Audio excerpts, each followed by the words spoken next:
Hell yeah. Freedom the people of need. Yeah, yeah. Freedom the people of want. Freedom the people of need. Yeah, yeah. Freedom the people of want. Freedom the people of need. Yeah, yeah. Freedom the people of want. Freedom the people of need. Yeah, yeah. Real man a road. Now bow wolf in a tree grand a road. Now bow down to no demon a road. UIC when you see man a road, me say yeah. Real man a road. Now bow wolf in no tree grand a road. Now bow down to no demon a road. UIC when you see man a road. Ready for broke every chain. That when they free up the people, levitate. Jamaica member, you ever great. I feel burn up the fire upon every snake. Me give thanks in every way. God still a look down once see we safe. UIC run the road long time. GLP and PMP I sell we out till.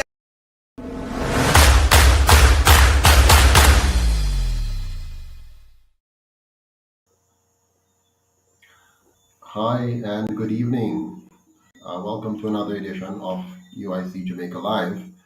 This is Joseph Patterson uh, tuning in. Very impromptu. Didn't plan to have this at all. But earlier today, I was on a talk on a Silburns show. And so we're talking about Jamaica's readiness for war and the impact that might have on Jamaica and how we deal with it. And I've also seen a couple of you writing on Facebook. You're asking what is the UIC's position on this conflict between Ukraine and Russia.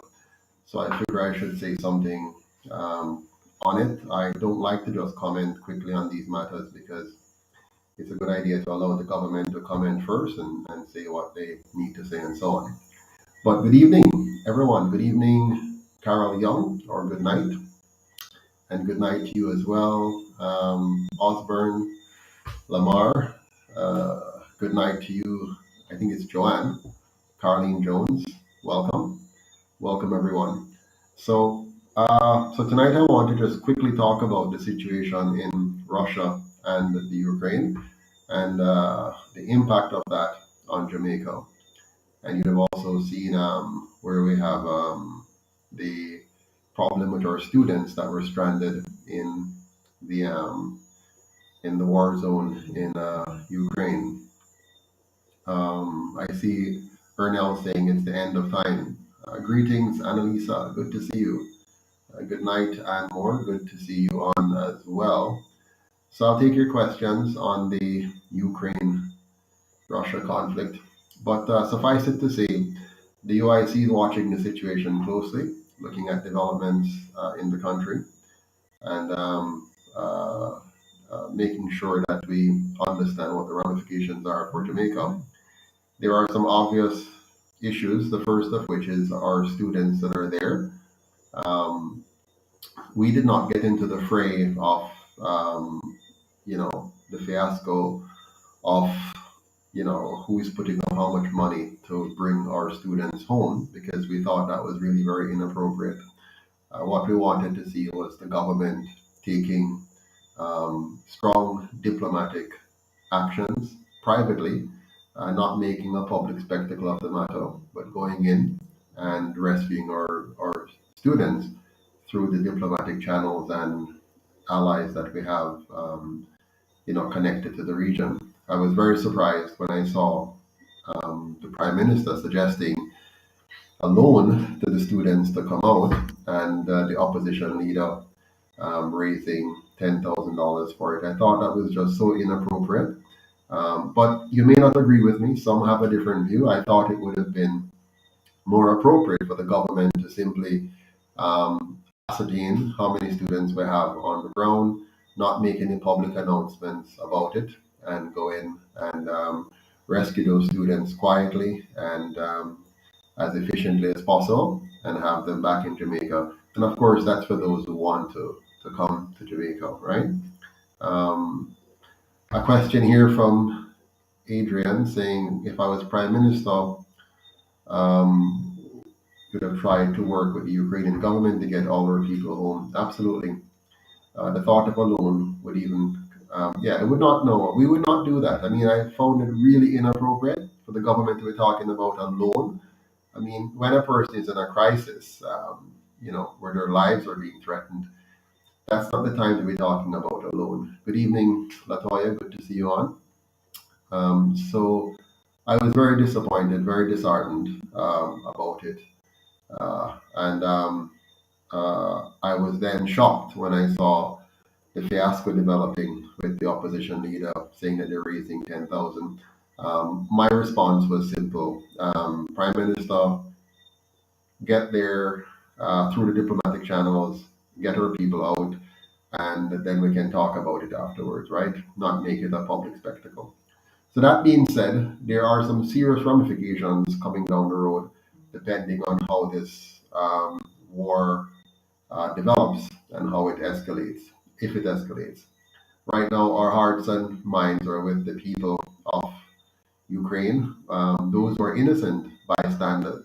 Sometimes government get into all of these conflicts, but it's the people, the ordinary people on the ground who suffer. Those who find their lives upended, have to be dodging bombs and trying to escape the war zone.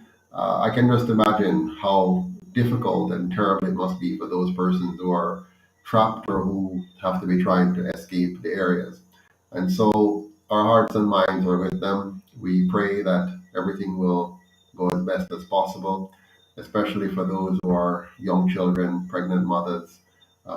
We are thankful that those who are trying to escape the region seem to be welcomed by their neighboring countries. So that's a very good sign. And I know that the powers that be are working behind the scenes to de escalate the situation and hopefully prevent further destruction and deaths from occurring. In the meantime, Jamaica looks at the situation seriously, knowing that any disruption, any further disruption to the global economy will have severe impact on Jamaica.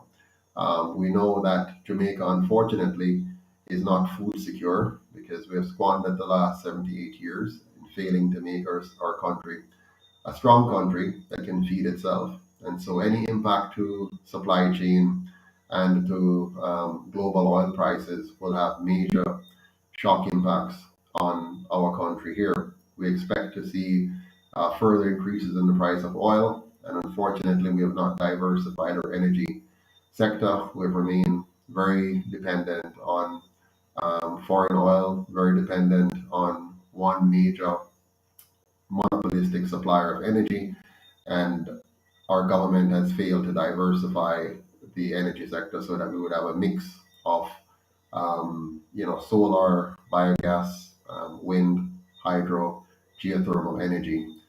These are all things that the UIC plans to address, but of course, we're not the government today, and we're talking about where we are today in our history, thanks to bad governance over the last 78 years. So we know that Jamaicans can brace for higher oil prices. Oil affects everything, transportation of food into and around the country. So that's going to push up food prices further, which is already high because of the mass inflation that's going on. Again, if our country had become food secure, we would not have been impacted so severely by food prices because we'd have been able to feed ourselves. Our farmers would have been able to produce adequate quantities, and the quality would be such that Jamaicans would be happy to purchase them, and we wouldn't have a problem. But unfortunately, that's where we are. We concerning the issue of other impacts on the economy. So we have the inflation to worry about. There's also going to be a general international food shortage. That, of course, started long before now because of the poor handling um, of the so-called pandemic, which has ravished us. And what concerns me now is that a lot seems to be going on to distract us from what was done to us. 2 years, for 2 years we have been placed under all kind of tyrannical activities, draconian measures, lockdowns, mask, uh, force and fraud in trying to push us to take a particular substance into our bodies. And people were even denied their right to free speech, their right to freedom of protest. We were denied our ability to express ourselves fully, with all kind of censorship being done across various platforms. And there needs to be accountability. We need to have a special inquiry into these things. How did our governments make decisions? What information did they have? Did they verify things before they pushed our country into one direction or another? So we should not forget these things, and we're going to have to circle back and come to them and keep them fresh in our minds and not allow these things to be swept on the carpet. Some of us were fined heavy fines, and some of us were locked up, in jail for, going against the government heavy-handed tactics. So I'm a little surprised when I see the Prime Minister now talking about protecting the sovereignty of another country when he failed to protect the sovereignty of the Jamaican people. And this is the problem we have. If we don't respect individual sovereignty, if governments around the world do not respect the sovereignty of their citizens, then you have a degradation in the moral standing that we need to have to defend the sovereignty of a collective state. And so, what we see in the world today is now a diminished leadership, where the global leadership of the so called free world has been severely compromised because of the things that they have done to their own citizens. We have just gone through a period of war where the government was at war with the people in most of their countries. We just saw what happened in Canada with the the truckers, the Freedom Convoy. We see the same thing happening in the U.S. right now. Of course, we also see a war against us on the media, where the media was turned against us. So now we don't even know what we can trust. We don't even know if we can trust the information we see coming out of Ukraine on our regular mainstream media, because the truth is, for 2 years, we've been bombarded with fake news where, mainstream media could not be trusted to tell us exactly what's going on. The information was being skewed. You have collusion between government, big data, big pharma, and big media controlling the narrative and not allowing us to freely hear from each other and hear from scientists and other experts who might have a different opinion or different view or a different set of facts that they need to share with us. So we're in a very delicate place in human history where we're slipping backwards. We should have been advancing to protect liberty, to protect free speech. We should be advancing in respecting the sovereignty of individuals. But instead, we have slipped backwards into a dark period where government has become the enemy of the people. And here we are now, where one state is violating the rights of another state, apparently. There's a lot to it, a lot to be unpacked here. We can't take anything at face value. There are lots of relationship issues, lots of historical issues, lots of historical connections and global, what you call it now, geopolitical moves and counter moves. So we can't just take any side in the story. We have to look at everything and take things with a grain of salt and try to understand what is happening and see how best we can position ourselves. Now, our country, Jamaica, is not well positioned right now. We've lost our independence, the fake independence that we got. We've lost a lot of that, what we should have by now, independence. So the vast majority of our decision making is being controlled by forces outside of Jamaica, dictating to those who act as the puppets for the puppet masters here. And I hate to say that tonight. It's not something I want to say. It really touches me in a special way when I have to make comments like that, because it's not nice, but it's true. Jamaica is very not independent. We're very dependent. We're very subservient to others. So when our neighbors ask, ask us to jump. We don't ask why. The question is how high. And so you see, over the last 2 years, where our prime minister, um, you know, in all of this, our prime minister pretty much was just following a script that was given to him. And here we are again. We've spent, you know, billions of dollars on things concerning a particular um, you know what do I call it? I'm afraid to choose my word. We're in a world now where you have to choose your words carefully, right? If you say the wrong word, then you're going to be blocked. Like we have been blocked recently by YouTube. So you have to be careful what words you use. But recently, for 2 years, we had a government that spent a ton load of money on advertisement and stuff, trying to force people to do something they don't want to do. And when it came time to rescue our students, we had hesitation in spending, and we have to talk about giving them a loan. So I don't understand that. Then we have the government talking about protecting sovereignty when we don't protect the sovereignty of our own people. So this is serious. Yeah, this is very serious.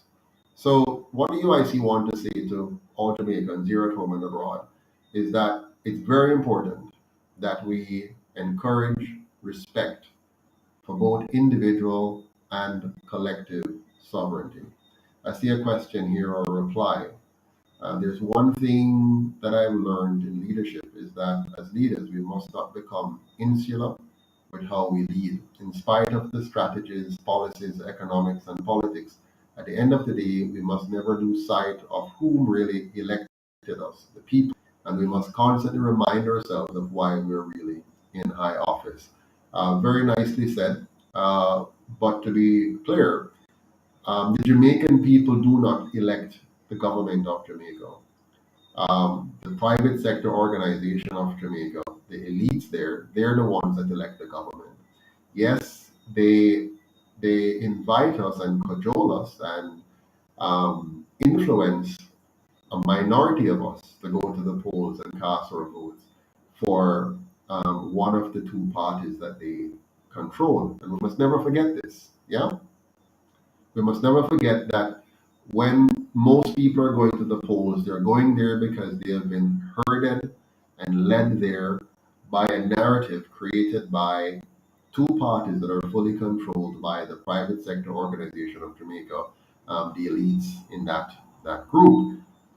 So if if we're going to get anywhere, we're going to have to overcome that hurdle and actually vote for something for a change. Where we are voting for something meaningful, right? So, as I said before, our government violated our rights. So they no longer have the moral authority to talk about protecting the rights of others, protecting the sovereignty of the people of Ukraine, for example. Yeah. The opposition also supported the government in violating our rights. You might recall the opposition stood up in parliament and supported, in fact, even encouraged and pushed the government to take stricter actions against those of us who did not wish to take the medication that they said we should take. I recall clearly, and it's on video, the opposition standing in parliament pushing to violate or to punish or to victimize Jamaicans who did not wish to take the kind of medication that he and his party, together with the government, thought we should mandatorily take. Let's not forget this, and this is very important. We have to keep these things in our minds because they want us to forget it. Right now, they're doing all kind of little projects to nice us up, to sweet us up, so that when they finally call the overdue local government election, you would have forgotten everything. Yeah? You would have forgotten all that was done and why you hated them so much a few months ago. And you can then again put your X beside the head or the bell, as you have done for the last 77 years, you, your mother, your grandparents, and so on. Yeah? So this is very important. So in the middle of all of this that we're seeing now in the Ukraine, we have to kind of step back and ask ourselves the question: what is really at play here? What is going on? We just came out of a massive, um, uh, what do you call it now, healthcare or health crisis, and we jump out of one crisis barely. We still even have some of the remnants going on in Jamaica right now. People are still wearing masks, and there's still curfew measures in place at the moment, and the people are suffering excruciatingly from high prices. And they just got a so-called raise in the minimum wage, which is not paid by the government. Remember, the minimum wage is not paid by the government; it's paid by businesses. Now, all of the big businesses, they're seeing a jump in, they get to pass on all the costs to you, the citizens, big businesses. So when Grace Kennedy imports a bunch of stuff into Jamaica and sell that to wholesalers and retailers to sell back to you, they recoup all of that cost. Yeah, everything. So whatever the inflated price is, they're getting all of that back. So they have no problem paying an inflated salary commensurate with a 28.5% increase in the minimum wage. So for them, that's nothing. But for the small man who cannot pass on that cost easily to his customers, he's now looking at a 28.5% increase in his labor costs, plus the additional taxes on top of that. So in this environment, the government loses nothing. The government is going to get a higher tax revenue from the increase in cost. So the increase in cost of goods and services means an increased amount of dollars coming in for the 15% GCT. Yeah, so no change to the government. Increasing the minimum wage does not cost the government anything because they're not the one paying that increase in minimum wage. But the government will get the additional tax revenue at that higher rate, right? So so so you the employee will be paying more in taxes, and the small business employer will be paying more in taxes on those labor costs and a higher labor cost, as well as paying higher for the products that it's buying and paying more in GCT revenues to the government. So, in case you didn't realize it, the government is perfectly okay. The only person which is not okay is you and me. Anybody that is not at the top, you're having a problem. So if you're in the middle class, you're being squeezed further. If you're in the poorer class, then you're just poorer, right? And it's going on like that. So in all of this, let us not forget the human element. What's going on here? Yeah, this is we're talking now about the parent who is trying to find money to send their kids to school. We're talking about the higher cost of electricity, which is eating into your food budget. Because as oil prices go up and as the exchange rate go up, you're paying more for electricity, you're paying more for water. Because if you're renting, your landlord is going to increase your rent because his cost has also gone up, so your rent is going up. You're taking the taxi or the bus, your cost is going up there as well. If you're driving, your gasoline cost is going up, your insurance rate is also going up. So it's really getting very, very painful for the vast majority of us. And as the parents struggle, this struggle is felt by the children as well. The tension in the home goes up. The cut in their lunch money or bus fare goes up. The inability to buy the school book goes up. The teacher who is struggling comes to school more distraught and is therefore not in a position to effectively teach properly in the classroom because his or her mind is elsewhere trying to figure out how they're going to survive. So, we have a lot of moving parts here, which is affecting the ordinary citizen on a day-to-day basis. So Adrian says the pandemic is not quite over, absolutely, but here's how you had the last laugh. You have been preaching for much of the last year that the government cannot keep the country indefinitely in lockdown, and that doing this would have detrimental consequences. And to add to that, people have been forced to take the injection, yet they're encouraging companies to mandate the injection still. Absolutely.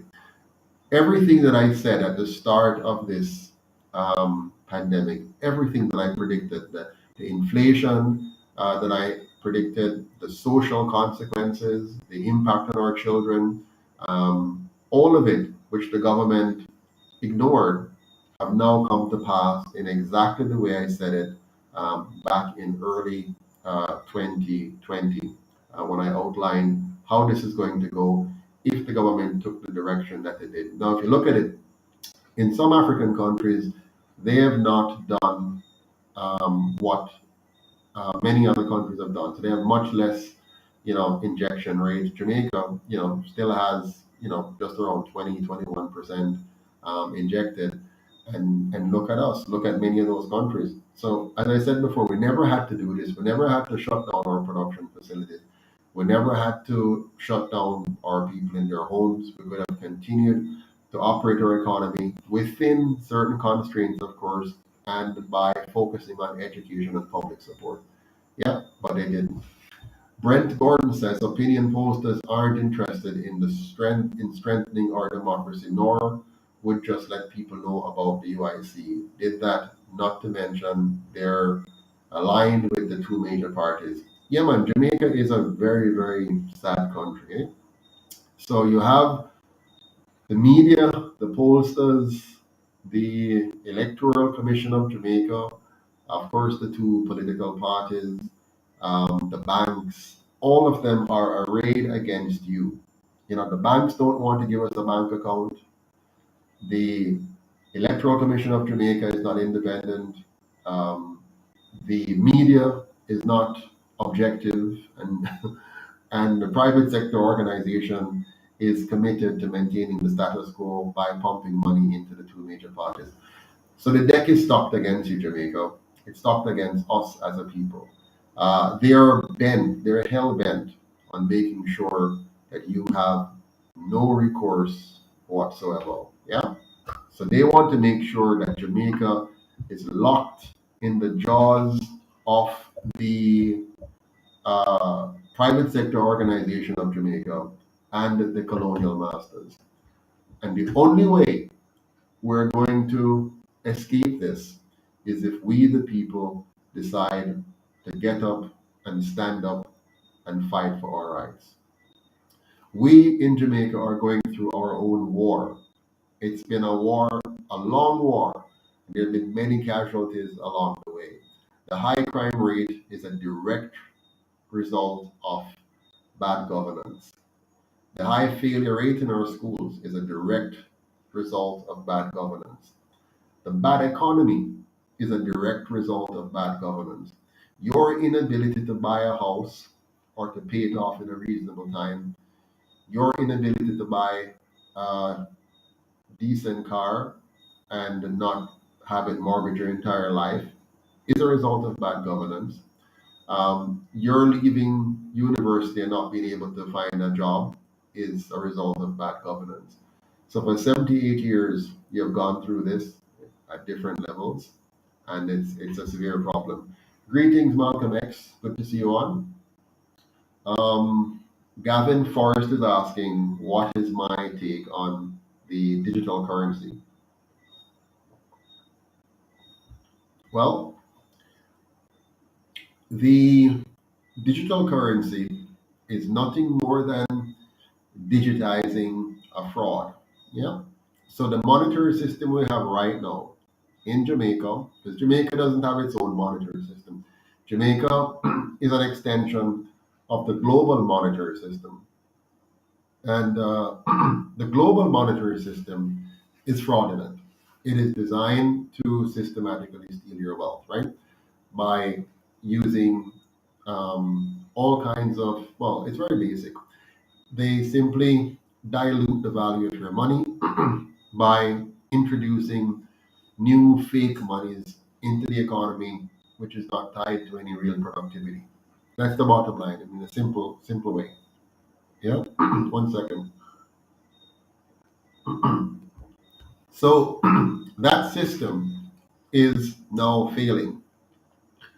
That monetary system that was put in place, the Bretton Woods system, is has been failing and would have crashed by itself normally sometime around when this issue, you know, was brought in, this pandemic thing. So it would have failed normally on its own. But this pandemic and the massive liquidity that was pushed into the market was used to mask the failure of the monetary system, and then to say that it's, the devaluation of your money, the high inflation you're seeing now is simply caused by um, this pandemic. But if you think about it, if you understand how economics work, all of the stimulus spending that you've seen over the years, all of the remember in the 2008 when they had the so-called financial crisis, and then they had to do QE1 and QE2 and so on. All of that builds up into the demise of your money. Yeah, and so the in 2020, thereabouts, we would have seen massive hyperinflation anyway. So what they did was to use this crisis to mask that reality, that they've been lying to you all this time, that everything they told you about the banking system, all it's all a lie, and it was a facade. The so-called fiat currency, you can replace the word fiat with fake. It was fake money. It wasn't real. It wasn't tied to production. It was just at the whim of government, but not just government. It is actually managed by the banking cartels behind the scene, because your government, you know, has consistently given away its right or its role in managing money supply. It gave that away to the private banking cartels so they get to manage money supply. And when they managed this money supply, what they did was to lend artificially created money, money that's created without production, lend that to your government and charge the government interest on it, so that basically they get to make interest on money that they never earned, and the government has to pay back that money with interest, which they have to take from you in the form of taxation.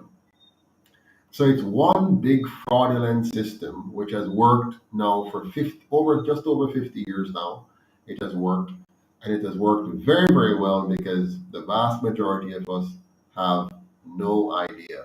Yeah, no idea at all. The vast majority of us have no idea what's happening, how it works, and so they get to just do this. And what you feel in your daily lives is the cost of living keeps going up, and you can't understand, how do I keep up with this? So every year your cost of living is getting higher.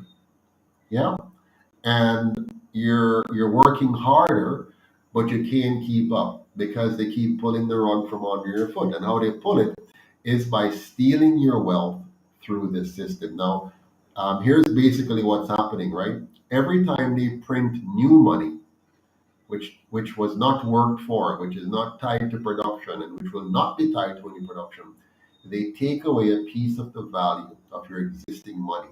So if you're saving, so if you put, let's say, put $1,000 in the bank today, if they weren't stealing your wealth, what would happen is the $1,000 would sit in the bank. Let's say the bank was paying you no interest. It would sit in the bank. What would happen is the value of goods and services would not be going up. So that 1,000 that you put in the bank would still be worth $1,000 1 year from now or 20 years from now, give or take any natural inflation caused by, let's say, drought or famine or whatever, right? That can cause inflation, but that's natural. No human being has control over those, at least we hope. But when the government now working in a fraudulent system, yeah, engage in practices that dilutes your savings. So they actually have a plan. They call it targeted inflation.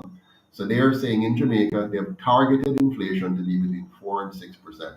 So what that means is every single year, on average, they're going to steal 4 to 6% of your savings, right? Your money.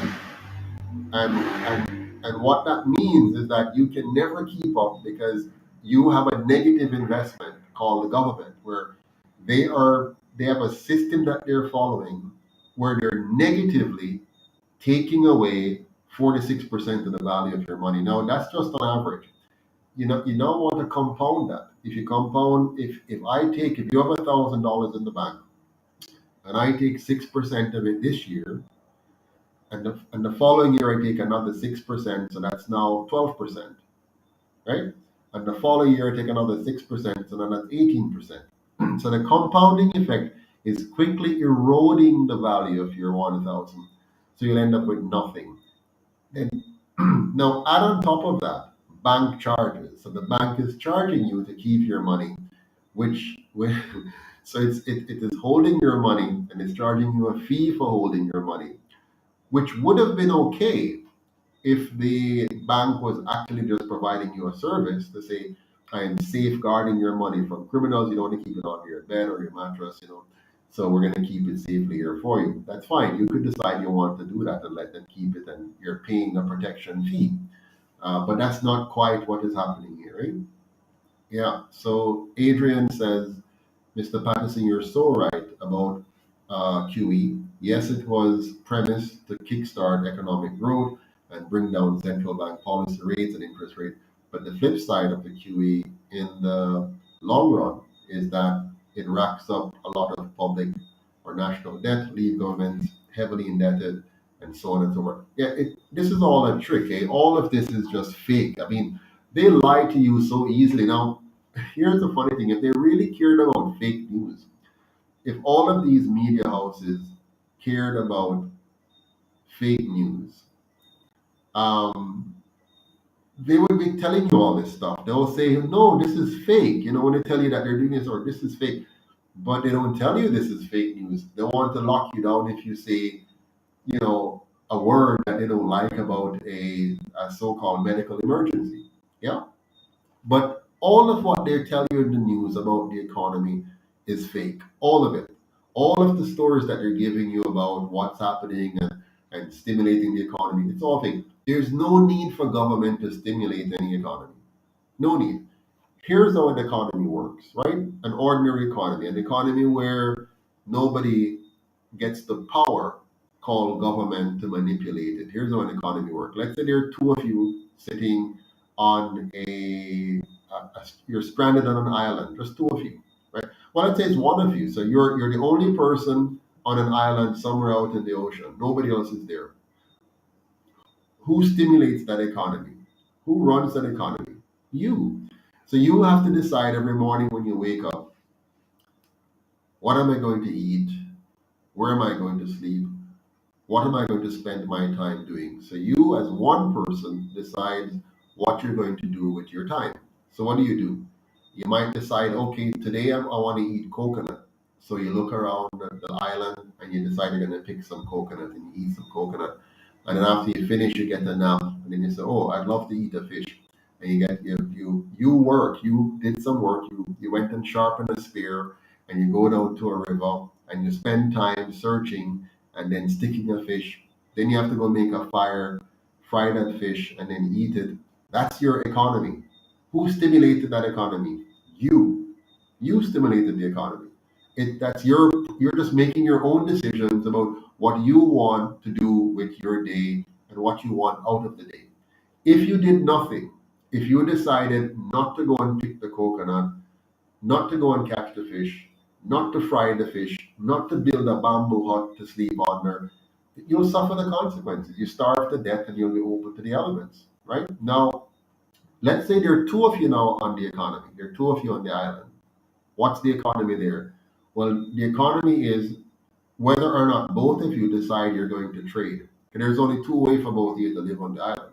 You either trade or you fight, right? So, for example, let's say you rely on foraging. So you go around the island and you forage, and the other person on the island, they're a bit smarter than you.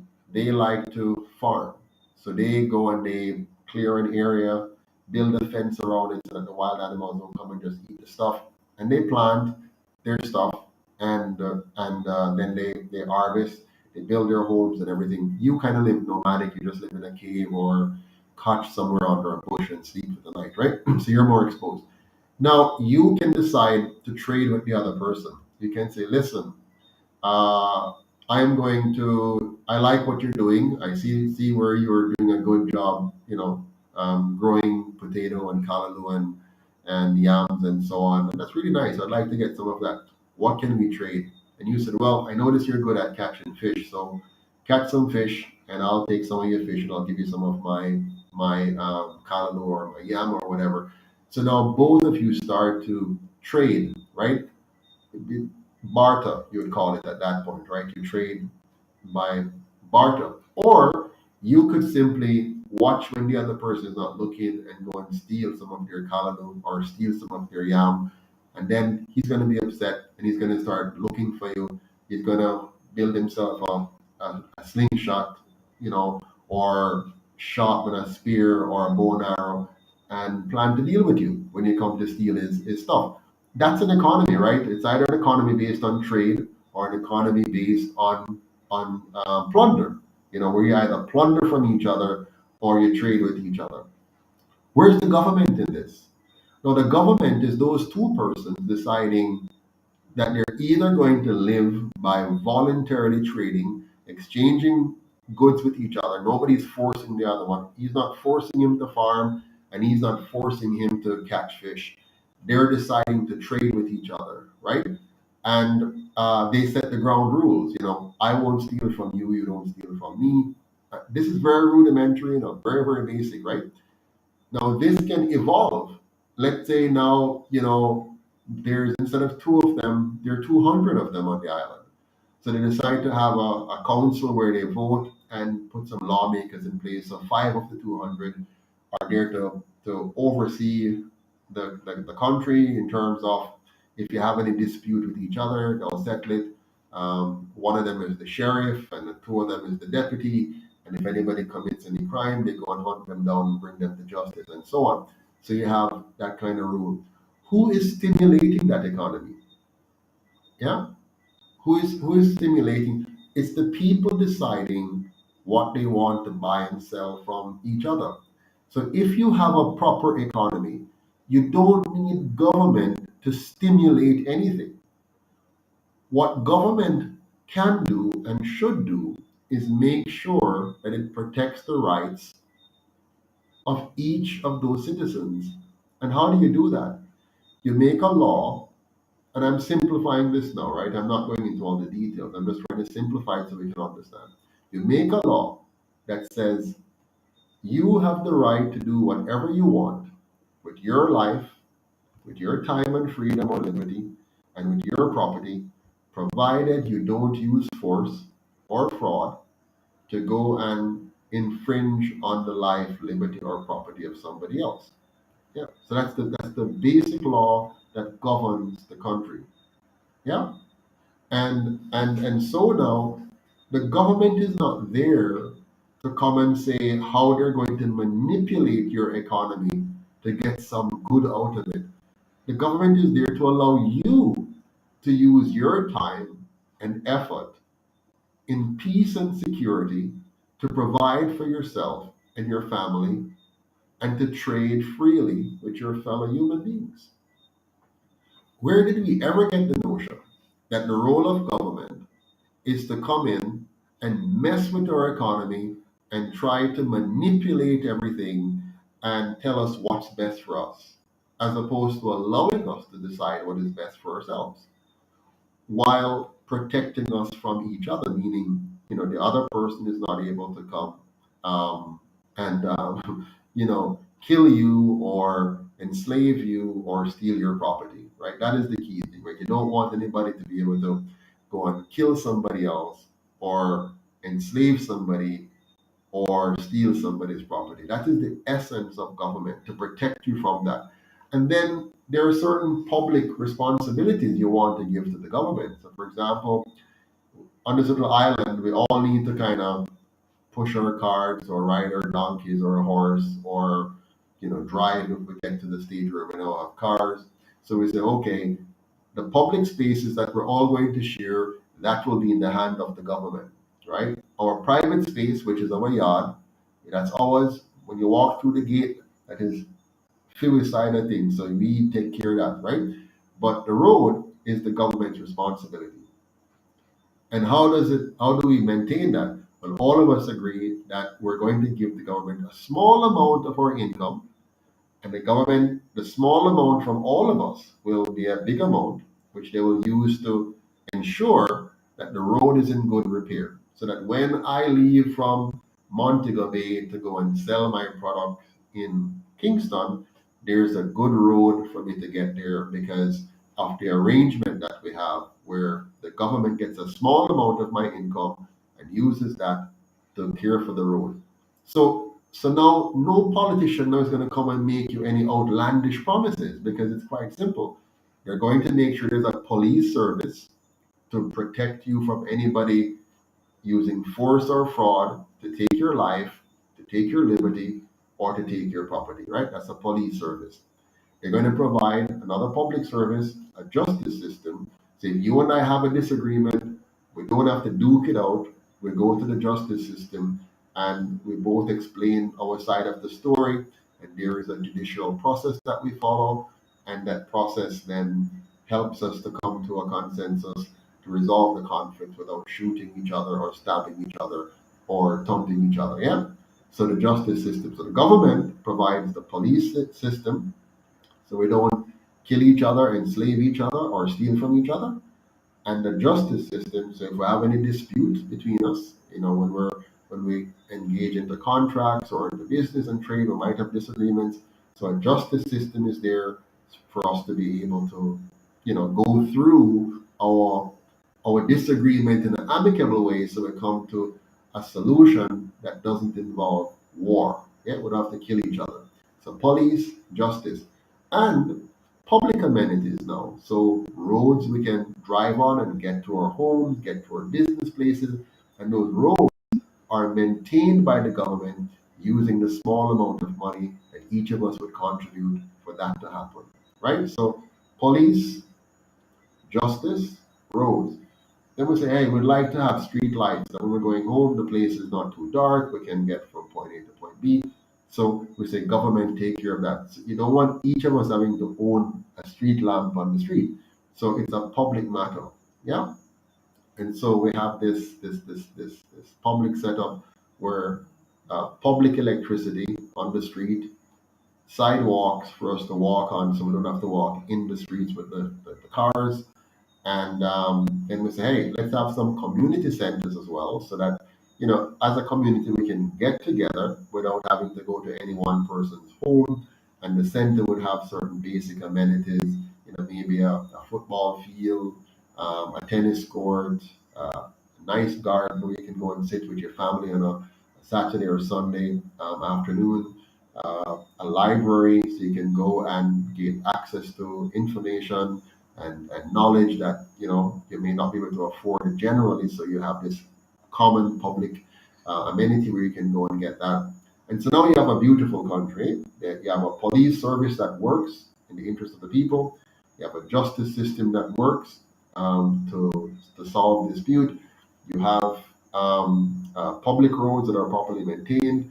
You have street lights. You have community centers with parks, gardens, library, and other public amenities. Seriously, how much more complex can it get? When it gets complex, the moment you start to give politicians now the power to decide who will get special benefits, that's when you start to get into problems. Now you're giving politicians the power to say who they're going to steal from and give to who. That's where you now start to have the problem, because when you do that, you destroy the morality of society. When you give any one among us superpowers over the other, you now start to destroy the morality of society, and the people no longer know what is right from wrong because the system now is convoluted and corrupt. And that's why now you have a plethora of laws. You end up having laws upon laws upon laws upon laws upon laws, and it gets so gigantic in terms of laws that nobody knows the law anymore, right? There are too many laws to know, right? It's too complicated now. And what you have now is people looking to politicians, and then depending on who you elect, they either say turn left or turn right, and you get distracted, and now you start to pit people against each other. It's black versus white, red versus yellow, this party versus that party. And when this one is in power, they get special benefits. When that one is in power, they get special benefits. If you're connected, you get this. If you're connected, you get that. And so now you start to demoralize the society, and you start to create a culture of corruption. You start to create a culture of no longer merit. You no longer earn things. You get things by connection. Yeah. So you no longer just simply be born into the world, learn, and make personal decisions now about how you're going to govern yourself, and then become a valuable member of society, somebody who adds value to society. You produce something that somebody else wants, and they produce something that somebody else wants. And within this network, now you can buy what you want from who produces it, and there's no middleman called the government trying to interfere with your mutually beneficial transactions. Yeah. Now that's where money comes in. Now before money came in, it was bartering. So I want this and you want this, and we both have to find each other and be able to agree on wanting the same thing before we can have a trade. That's called the double coincidence of wants. That's when two persons have the same thing, have what the other person wants, and therefore they can trade together because they have a double coincidence of wants. Now that's bartering. Bartering is very, very inefficient. Why is it inefficient? Because you can't specialize. So more families would have to provide for themselves and trade very little. The moment you introduce an intermediary called money, which is one of the greatest inventions of mankind, the moment you introduce this commodity, or this tool rather, called money, now you can increase the velocity of trade. You can have a lot more trade happening because each person doesn't have to find somebody who has exactly what he wants and wants exactly what he has. Instead, he can simply produce what he's good at and sells it to anybody who has money to pay him for it. And then he can use that money and buy whatever he wants from anybody else. So money is a vital aspect of society. So when you hear some people say that money is the root of all evil, that's not true. Money is the root of much good. The root of all evil is anybody who wants to use force or fraud to take what belongs to somebody else. It's where you have persons using, what you call it now, using force or using tyranny or using war to get what they want. A system where you simply trade voluntarily with others reduces the need for war and encourages everyone to be productive. Am I boring you? Is this boring? I mean, I try to explain these things because it helps you to understand better where the UIC is coming from and understand what's wrong with our society and how we have to fix it. So I like to explain these things because they're so important. I'm not a politician, so I'm not here to give you nice, sweet sounding speeches and make you feel good, and then you vote for me, and then you find out that you made a huge mistake, right? Everything that I tell you is what we're going to do, right? And it's based on our understanding of the system and what needs to be changed. So I hope you can, bear with us. Yeah. Somebody says we need to be aggressive in sharing these ideologies. So at the very next election, UIC sits in Parliament. Um, and somebody else says, Mr. Patterson, as you say, bartering, do you think that the auction system of foreign exchange by the government a few years ago, kind of bartering for foreign exchange to help solve the shortage? No, Jamaica has no shortage of foreign exchange. What we have is shortage of good governance. Jamaica has no shortages. Jamaica is a very, very, very wealthy country. We have enough wealth in this country to make every Jamaican live a decent life.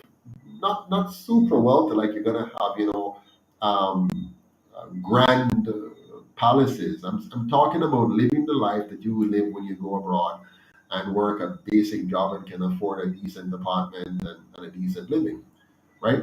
So we have all that. There's no shortage here. What we do have is bad governance. Yeah. So if we can get rid of the bad governance, you'll quickly see a massive upsurge in productivity and a massive, massive upsurge in prosperity happening.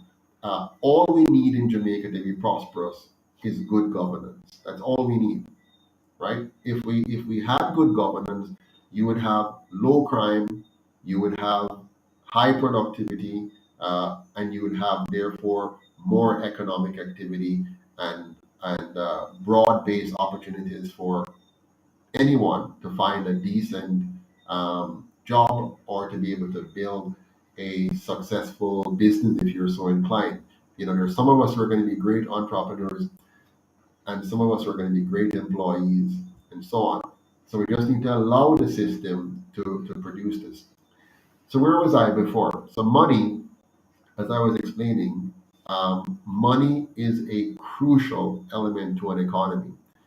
That is why the banking cartel worked so hard to take away the monetary system from the people and give it to a banking cartel behind the scene to systematically destroy you and your economy. Anybody who gets control of your banking system, they control you. Yeah? And so that is why just earlier this year, the government of Jamaica transferred our central bank to the private banking cartels and also gave them $20.6 billion on top of it. Your money. They took your and my hard earned money and gave it to the banking cartel. They took the Central Bank of Jamaica, which is supposed to serve the government of Jamaica and by extension the people of Jamaica. They took that and gave it away. And they told us that they're doing that because it's good for us. Damn lie. A complete lie. What they have done is given away control of our monetary system to those who will then control it to enrich themselves at our expense. As a matter of fact, that transfer was long in coming. It wasn't just then, it was many, many years in the making. From the moment Jamaica joined the IMF the first time until now, they've joined a fraudulent banking system that has been raping the people of Jamaica, sucking billions of dollars out of our economy every single year in the form of interest to two groups, to the local banking cartel and to the international banking cartel, sucking it out. And of course, all of this is done by our own politicians who we were to have supposedly elected, but we didn't really elect them. They were sold to us by the private sector organization because the Jamaican people, if the two major parties did not have the funding of the PSOG, they could not have the microphone and the media to lie to us and deceive us and trick us into voting for them. Yeah. So you think you're there voting. You're not voting. You're being controlled. You're being manipulated. So, for example, right now, if you live in Jamaica today, You cannot hear anything about the UIC except we now live in a world with social media where I can be talking to you like this, and if and when they're ready, they'll just turn me off. But let's say we didn't have YouTube, we didn't have Facebook, how would I reach you? How would the UIC get in touch with you without the private sector organization giving us the money to do so? Yeah? Or some of us who are rich decide to do it, but why would we do it? Yeah? So, a rich person may choose to do something good or something very bad with their money, right? The UIC is not sponsored by any rich, powerful organization. Yeah. The UIC is sponsored by the people of Jamaica. So ordinary citizens are the ones that are sponsoring this political movement, which is why we're relatively poor, right? We don't have millions of dollars coming from the PSOJ. But why? Why does the PSOJ fund the other two parties? Very simple. The other two parties speak their language and pursue their objective. And so they pay them, they give them the money so that they can then market to you. Now, when you vote, you're voting based on your eyes. You're just seeing and saying, oh, okay, this one looks nice, or this one looks nice, or I like the promises here, or I like the promises there, and you go and vote. And you only heard those promises and those ideas because you couldn't hear the other people. No independent gets elected in Jamaica. No third party gets elected in Jamaica. Why? Because the people can't hear them. If you have an independent candidate in a constituency like mine, Northeast St. Elizabeth, where does he get the money to go to all 30 uh, PDs in each of the four divisions and connect with the people and communicate? Where does he get the time? Who pays him when he leaves his family, when he leaves home and says, honey, I'm going off to talk with the people? Yes, while he's doing that, who pays honey? Who makes sure there's food on the table when he gets home? Who pays the light bill? Who pays the water bill? Who pays the children's school fee? Who buys the books? Who puts gas in the car? Or who pays for the taxi transportation? So no independent candidate can reach the people in the constituency because they don't have the money to do it. If they take the time to try and do it, they're losing money. So you need to understand politics, right? If he takes the time to go into the community, he's losing money. All of the time that I've spent working on the UIC, it's a detriment to my family. Yeah, I've already expended more than $15 million. No, I'm very fortunate to be able to do that. No, I'm not rich, and I'm not filthy rich. I'm in a better position than many other Jamaicans. But the truth is, it's a huge sacrifice and a major indentation in my life. I mean, what could I do with $15 million? A lot. Yeah, I could do a lot with $15 million. And I could, of course, enjoy myself. I could continue to do what I'm doing in terms of my own private business, earn whatever I can earn from that, build my home, enjoy whatever entertainment, travel, take care of my children, my three daughters, and just enjoy life. My wife keep asking me, "What's wrong with you, buddy?" You know, so not too many people are going to do that. Now, when you see these other guys doing it, when you see the big corporations funding these two parties, and you see these politicians who are full-time politicians who are, every day they're at it. I can't keep up with Andrew and Mark. I mean, this is their full-time job. They're at this every single day. They're planning every day how to deceive the Jamaican people to get back into power. They're at it every single solitary day, and they have the benefit of taxpayers' money because they control the tax coffers. They're getting taxpayers' money, plus they're getting the PSOJ money, which is pushing and pumping them to go forward. Now, me, I first just spent all my family's money, you know, to do what everybody says is impossible. It's impossible for a third party to win, they say. No, I don't believe that. I know that a third party can win in Jamaica, but it's a very hard road to travel, a very difficult road to travel. But we're traveling that road.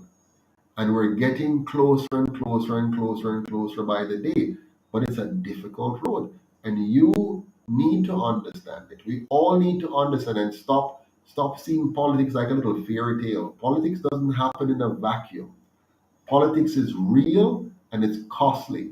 Yeah. When we vote for one of these two parties, we are voting away our future because they are going to continue the fraudulent monetary system, which makes sure that when you retire, your pension will not be able to keep up. Yeah, will not be able to keep up with the cost of living. So you are heading towards financial disaster. Yeah, because you can't. And how do you plan for your retirement? How do you plan for your retirement? How do you plan for your retirement in a system that is designed to fight against you? Yes, if you are bright enough to understand financial markets, to understand finance, to understand economics, to understand business, to take the risk as an entrepreneur, and I don't see it as a risk. You have to, because if you the alternative is to just be an employee.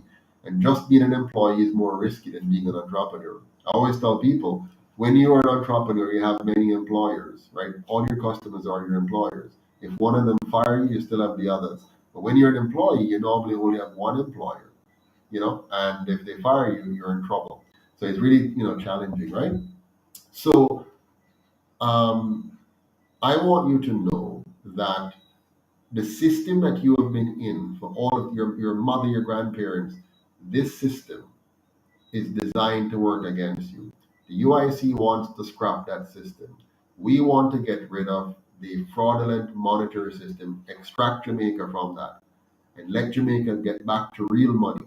Yeah, so we'll use real money, money that is tied to productivity.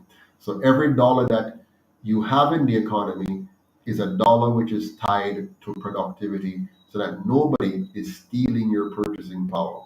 So if you work today and save a dollar, 20 years from now, that dollar should still be worth the same amount, being able to buy the same amount of goods and services within Jamaica. That's what we're talking about when we say create free banking, bringing back true money into the economy, right? It's like gold. Gold back in the day was true money because it represented production. A bar of gold was actually produced gold. Somebody had extracted it from the earth, processed it, and bring it to fruition so that it can be used in, either for ornamental purposes or in some kind of electronics and so on. Yeah. Adrian says, Mr. Patterson, do you think that the concept of direct democracy would be good for Jamaica in the future instead of the representative model of democracy?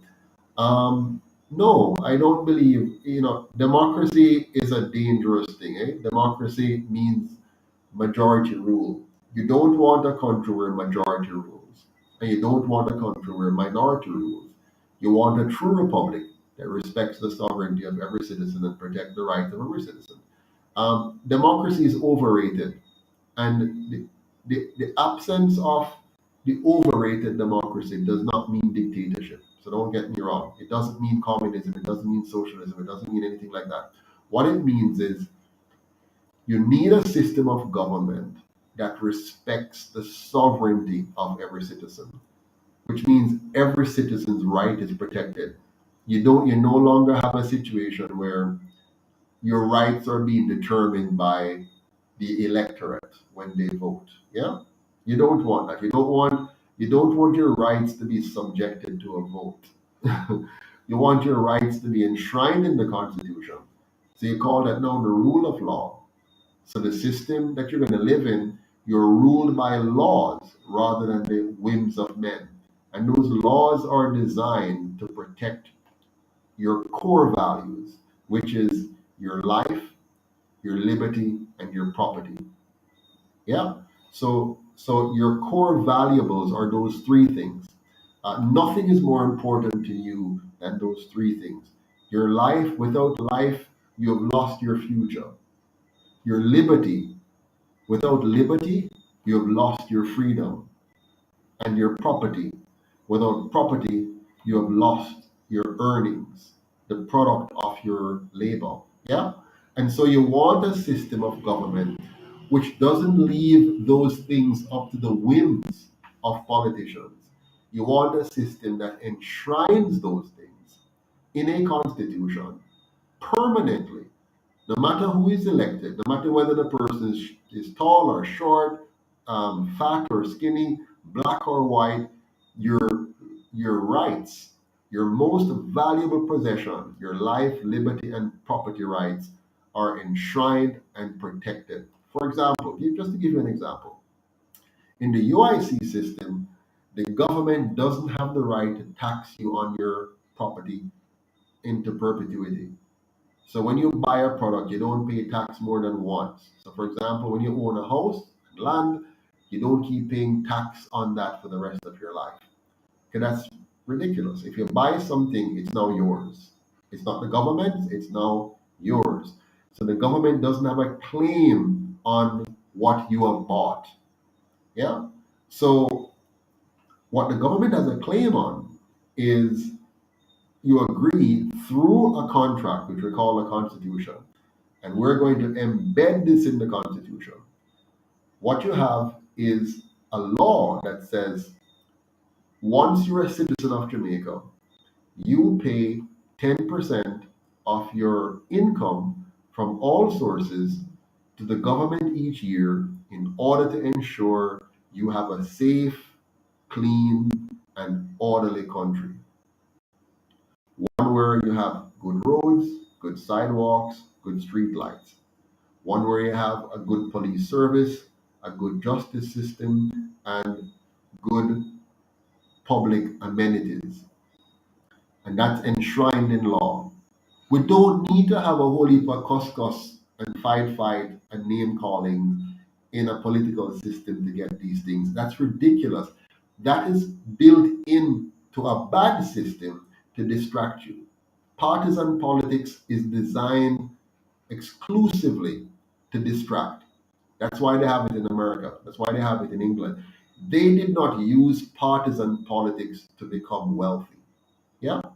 The British didn't use partisan politics to become a wealthy nation. They used slavery, colonialism, right? And they used internal free markets to develop their industries. And when they got well developed and strong, then they instituted partisan politics to control the people and trick the people so that things don't get out of hand and the oligarchy lose their position. So partisan politics is actually a tool at manipulating the people to keep certain status quo in place. Now, they've they've gotten us to think that it's normal and that this is what you need to run a country. And it's wrong. You don't need that to run a country. I'll give you an example. If you're running a business, any one of you, yeah, and you have a business, if you were to organize a board for that business and divide that board in two and say you on this side belongs to one party and you on this side belongs to another party, you will vie for the votes of whoever, and one of you will be the government and one of you will be the opposition. I can assure you, you will destroy that business in no time. Instead, what you do have in well run businesses is indeed a board, but the people in the board do not sit as enemies around the board, as divided into two tribes or more around the board. They sit as equals. Yeah? So all of your representatives sit as equals and they deal with policy issue by issue. They don't form a block that you're now going to do whatever. You have issues by issue. So, for example, in on one issue, let's say you have a board of 20 people. On one issue, five may be in favor and 15 against. On another issue, 10 may be in favor and 10 against. On another issue, 13 might be in favor and 7 against. So you always have a shifting happening. It's not a block that is, I am permanently a PNP or permanently a GLP or permanently. Instead, you have people who are there to represent their constituents and to make sure they deliberate on matters. So what the UIC has done, we have taken the time to design a system that will work for Jamaica, in fact, that will work for any country. And this didn't come out just drop out of the sky. This comes from years of me analyzing democracies and different countries and different ways of governing, and then studying what is wrong, and then designing a system that will work for Jamaica, for the Caribbean, for Africa, and for the rest of the world. So, what we're going to have in the end is the best political model the world has ever seen, and Jamaica would have been the inventor, the developer of that model, which moves away from divisive partisan politics, tribal politics, to a Congress model, which America tried to do but lost their way very quickly. They never fully understand it. We now understand it better and can produce that for Jamaica and the world. Yeah. So yes, correct lion rule. No more divide and conquer with the UIC. One Jamaica. Absolutely, absolutely. So we're going to export this philosophy, this ideology, this way of doing business to the rest of the world, and it is going to work. It is going to work tremendously. We're going to move away from the fear-based practice. That's correct, Wayne. And so we're not going to cuss and fight anymore. We're going to focus on policies.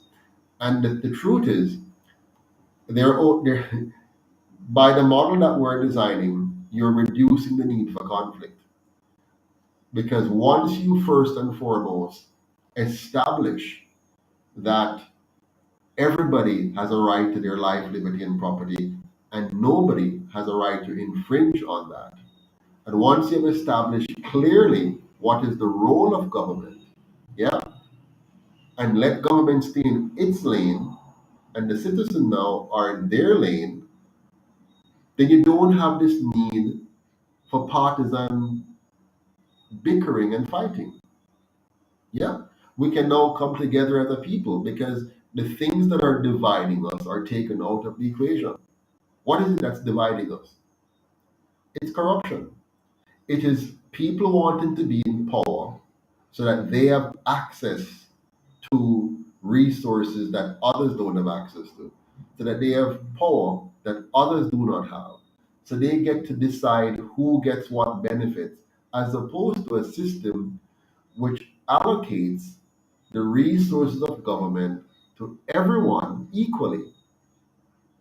And don't get me wrong, I'm not talking about a pie in the sky here. When I say equally, I mean, for example, if all the roads are fixed properly and maintained, then that's equal opportunity for all of us to use the road, to go to school, to do our business, and so on. If every community has a quality community center, not the kind of things we have as community center. No, we're talking about real community centers that are properly designed, properly built, properly staffed to support the community. So you can go in there and you can get self-help materials. If you want to learn plumbing or carpentry or whatever, you can go in there and find the resources to teach yourself, and it's properly cataloged and properly maintained. You want to get into artificial intelligence, you can go into the digital library and access the stuff because it's properly stored and made available. And all you have to do is to not mash it up. So we have proper staffing and proper access requirements so that you don't go and mash up everything because we like to mash up things, eh? So you have a proper community center with a library, a gymnasium, a football field, table tennis court, a lovely garden section that you go and enjoy sitting in a park with your family, and it's built for the community and it's maintained. Now, you don't give it to the community. That's disastrous. We keep making the same mistakes. We create these little poor quality community centers and then we say we give it to the community. That's ridiculous. You can't give it to the community. Anything which is owned by the community is going to be destroyed very quickly. There's a reason why, because nobody owns it. Your community center must be owned and operated by the government because it's a public good. Yeah. So every public good or public service must be owned and operated by the government. Every private good or private service must be owned and operated by private citizens. It's that simple. The moment you start to get those things mixed up, you end up with massive failures and large corruption and waste. That's what happened during the 70s when man they tried the collective farms. I mean, tons of monies were borrowed. Then you give these monies to groups of people and tell them nobody really owns it. You own it as a community. It's over. They're going to steal the money. They're going to sell the parts. It's going to fail. And you have to understand human behavior.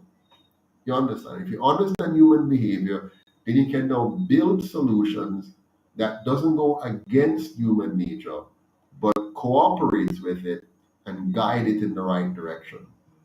And so what we're going to have are true public services being run by the government. Now guess what? Because there are true public services, yeah, because there are true public services, we don't need to fight anymore over party about them because no one party is responsible for it. It is just a public service. You don't say, oh, when my party was in power, we got that. And no, let's get rid of all of that. We just need to have good public services, and we just have to have a timetable, and we have to build them and staff them and collect the taxes to pay for them. Now, where does the taxes come from? This is another fallacy we have to get rid of out of our society. The vast majority of those who are poor live in a fake reality that somehow the government is giving them something for free. We have to get rid of that. There must be nothing which is called free. Our citizens must know that everything we enjoy is paid for by somebody. Everything we enjoy must be paid for by somebody. Why are you afraid, Roy? Roy Henry says I called public service so much times he got scared. Not sure why you're scared. Tell me why. But everything that we want, whether it's a school, a hospital, a community center, roads, police, justice system, all these things must be paid for. And so we have to tell our citizens, stop it. All of us must be taxpayers. No citizen must be exempted from taxation. I know we have politicians playing games with us, and we have to stop these things. Get rid of the game. Let's stop having politicians try to fool us. You can't get water for free. You can't get electricity for free. You can't get education for free. You can't get healthcare for free. You can't get roads for free. You can't get community centers for free. All of these things must be paid for by the people of Jamaica. And if it's not paid for by the people of Jamaica, we're going to get tricked by foreigners who are going to give us something that is supposed to be free, but it's going to be a trap. They're going to trap us. And we're going to get this for free and end up losing everything else. Yeah? Because nothing is free. So, what we have to do is to make sure that every Jamaican, to the best of their ability, is engaged in productive activities that contributes to the funds we need to ensure we have good roads, good police, good justice system, good public services, and therefore a good society. That's what we need. So let's not fool ourselves. Let's stop having some among us believe that somebody else should work hard and send their children to school. Let's stop the idea of having anybody believe that some of us must work hard and pay for their health care. Let us all be a part of the solution. So what the UIC has done, we have designed a simple taxation system, very simple taxation system. And our system is designed to ensure that we have two taxes and two taxes only, just two taxes. Tax number one is a income tax, which is not the same as the current income tax. This is very different. This is a true income tax where no rich person will escape it. We don't have any loopholes for anybody to escape. So no rich person, no middle class person, no poor person. Right? Right now we have all these laws which allows rich people to dodge the system and get away. We're going to have a simple, straightforward tax system. You don't need a tax accountant to understand it. You don't need to spend money on expensive tax lawyers to avoid it. It's going to be very straightforward. Yeah. So we're going to have two simple taxes in Jamaica under UIC government. One income tax, which takes care of all of the public services I spoke about. One income tax. That tax is very simple. It's a tax on your income from all sources. Anywhere you get money from that comes to you, it's taxable to 10%. Okay? It's a straightforward tax. You make $1,000, you pay $100. You make $1,000,000, you pay $100,000. Okay? So everybody will pay that tax. Everybody, poor, middle class, rich, everybody pays that tax. That tax is to make sure that you have a safe, clean, and orderly country with a good justice system, a good police system, good quality roads, um, community centers, all of that properly done. 10%, all sources. Very straightforward. Yeah. Then we have a 10% GCT, which is a sales tax. You pay that tax on whatever you buy in the markets, whatever you buy, wherever you buy it, you pay 10%. So we're going to eliminate all the duties, all the excessive duties that's preventing Jamaicans from accessing technology and be able to build your businesses fast. We're going to get rid of all of that. Whatever you want to import into Jamaica, you import it at 10%. Okay? So now the local producer will have access to technology to build up his business and become very productive and create jobs. That 10% tax now is a special tax. That tax is completely dedicated to eliminating poverty in Jamaica. That's its primary purpose. Poverty elimination, protection of the environment, and saving for a rainy day. That's the emergency fund. So that's the purpose of that 10% GCT. Yeah, that money will cover sending any child to school who needs the help to go all the way from basic school to PhD. So no child must ever again not be able to achieve their maximum academic and technical potential because of a monetary gap. So there's no stop from basic school all the way through to a PhD. If you can attain it, the system will be here to help you achieve it. Of course, you're going to benefit 10 times more than what we have given you. You're going to benefit the country even more. If we can produce scientists and engineers and tradespeople of the highest caliber, professionals, we're going to reap massive rewards. Singapore has proved it. So we don't have to recreate the wheel. We can just simply build on what they've done. Okay? Uh, this will also be ensuring that the children receive proper nutrition. We believe in a strong nutrition program from prenatal care all the way through where you're getting proper healthcare checkups to make sure that every child is developing optimally. So we want to have psychologists and nutritionists paying attention to every child to build up the child to be the smartest, the brightest, the most effective human being he or she can be.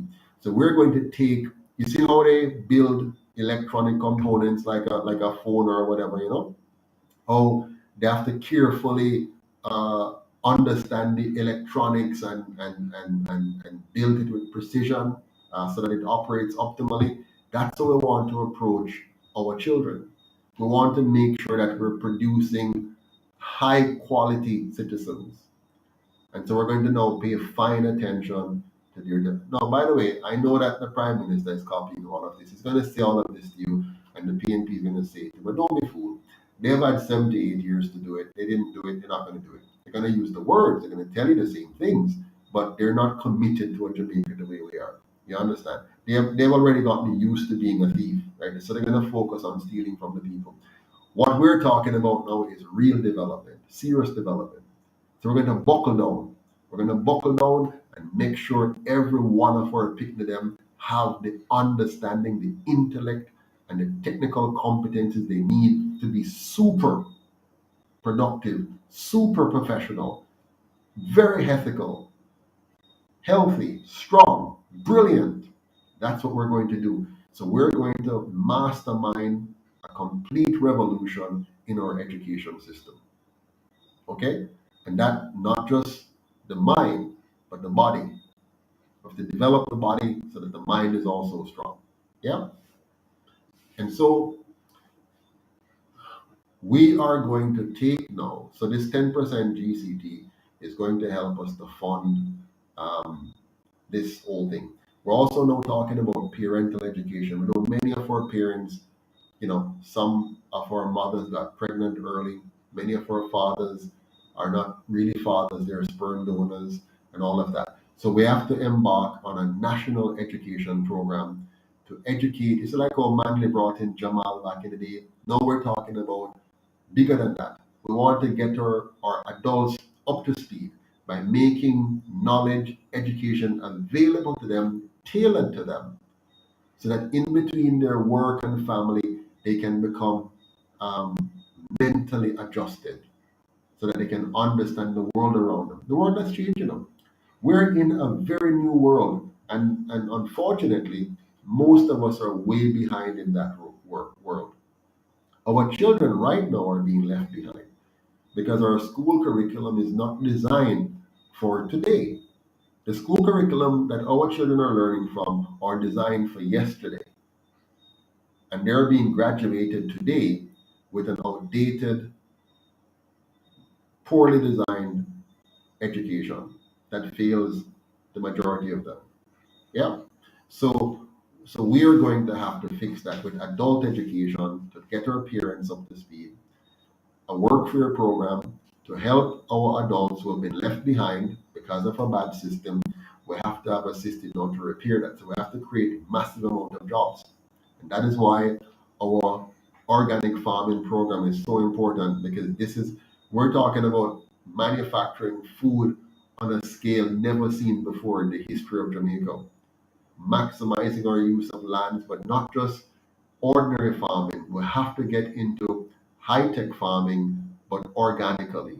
Yeah. So it's true organic, but it's high tech driven. So we can get maximum yield, high volume for local consumption and also for export. Yeah. So farming is going to become our oil. It's going to become our gold. It's going to become the engine that drives our economy. Yeah. And so through our farming program, coupled with our community tourism program, because we don't have a phobia with tourism. I know some people say, this and that, but I have no problem with tourism if it's done right. Jamaica has a unique place in order to attract massive amount of tourists. So what we want to do is to shift the arrangement so that tourism becomes a natural part of the fabric of Jamaica. Instead of having concentrated tourism in certain pockets, we want to make the entire country a tourist destination.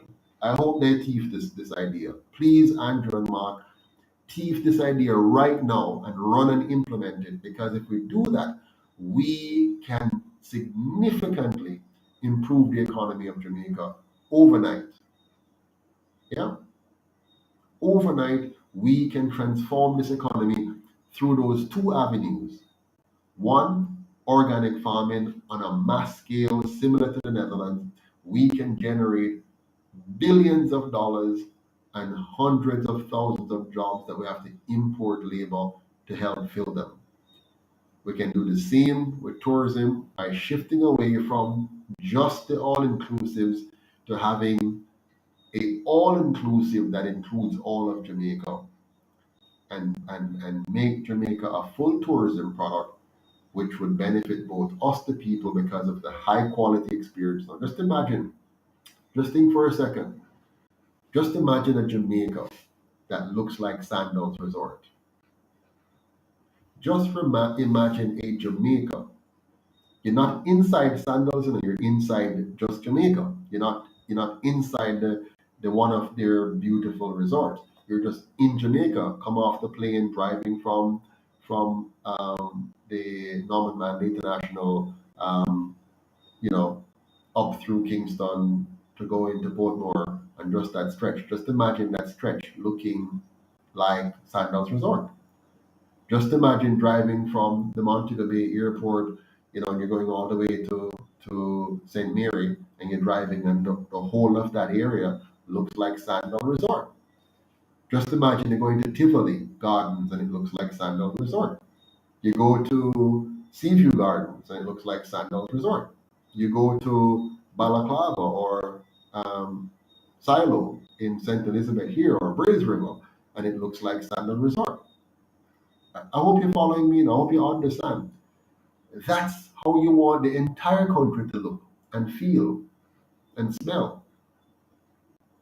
You do that, and we quadruple our tourist arrival and experience. Remember, you also have to attach to that the safety, right? Now, that's definitely going to help with safety, because I can tell you this: many of the criminals we have here, they would like to not have to live a life of criminality. They would like to have an upstanding job as a person in the tourist industry, for example, that their son or daughter can look up to them and they can tell them what to do for a living. Many of the boys, I know they look horrible, I know they look hopeless, but they're not hopeless. If they had a reasonable alternative and could see that it is stable and will work, many of them will turn from a life of crime and get involved in a productive activity that can make them feel like a real man, a real woman. So trust me, we can make this happen. So we get our tourism product, we get our agricultural product up. At the same time, we start to gradually now shift, because of our education product, shift into the what do you call it now? The artificial intelligence world, the world of coding, and being able to be an offshore haven for creative productions in graphical arts, digital arts, digital technologies of various forms, and so on. Because we can do all the modeling here, we don't have to have all the technical equipment, technical, like the solid state resources. We can That part can be done in a different country. We just do the high level intellectual capital side of it, and then shift the rest out to be produced in China, for example. Because Jamaicans are bright. We're only held back by our poor education system and poor governance. Yeah. So Roy Henry says one of the biggest problems with tourism is that they segregate the natives from the tourists, not realizing that a country's greatest resource is its people. That's what most folks come here for, to vibe with the people, eat with the people, and so on. Yes, that is true, but that's not the only problem. The real core of the problem is that they have to segregate the people from the people, that is the tourists from the people, because the people sometimes don't know how to behave appropriately, and they have not trained the people properly, and they're worried that something might go wrong, which will then damage the public image and negatively impact the industry. So as long as they have not created the conditions for the people to behave appropriately, then they'll continue to have that problem. So we have to address that. Yeah. Carvel says most of our young men work when they visit and live in foreign countries, which demonstrate they don't necessarily want to steal. Absolutely correct, Carvel. Absolutely correct. Many here would love an opportunity to go on the farm work. Many bad man, who you say I'm a bad man, eh? Yeah, he'd love to get a farm work card. When he get a farm work card, what do you think he's going to do? He goes to Canada, and he goes and picks strawberries in a field. Why he picks strawberry in a field? Because the price that he gets for picking the strawberry over there gives him an amount that makes him feel like it's worth it. So he can come back to Jamaica with a big screen TV, with a stereo system. He can buy a brand new bike or bicycle, or he can add on another room to his house, or fix the roof, or put on a veranda. Yeah, by going over there and work. If he was able to do the same thing here in Jamaica, he wouldn't have to go over there, and he would be happy. Yeah, and we're not talking about a lot of money. They don't make a whole lot of money, but they make a whole lot more than what they make here because of our poorly managed system. Yeah. So, anyways, I have spent longer than I planned to spend with you tonight, so I'm going to have to leave you. I hope you had a chance to understand more about where we're going, and I thank you in advance and look forward to your help. We badly need your help to help you. So, if you want the Jamaica we're talking about, please go on our website, uicjamaica.com, donate, and share all of our content with your friends and families, and let every Jamaican know that if we want a better Jamaica, we have to join hands together and work for it. Because the PSOJ, they have no intentions of letting go of what they have. And the two major parties have no intentions of giving Jamaica the kind of Jamaica that you want. They're very committed to keeping things just the way they are. So if you want something different, we're going to have to work for it.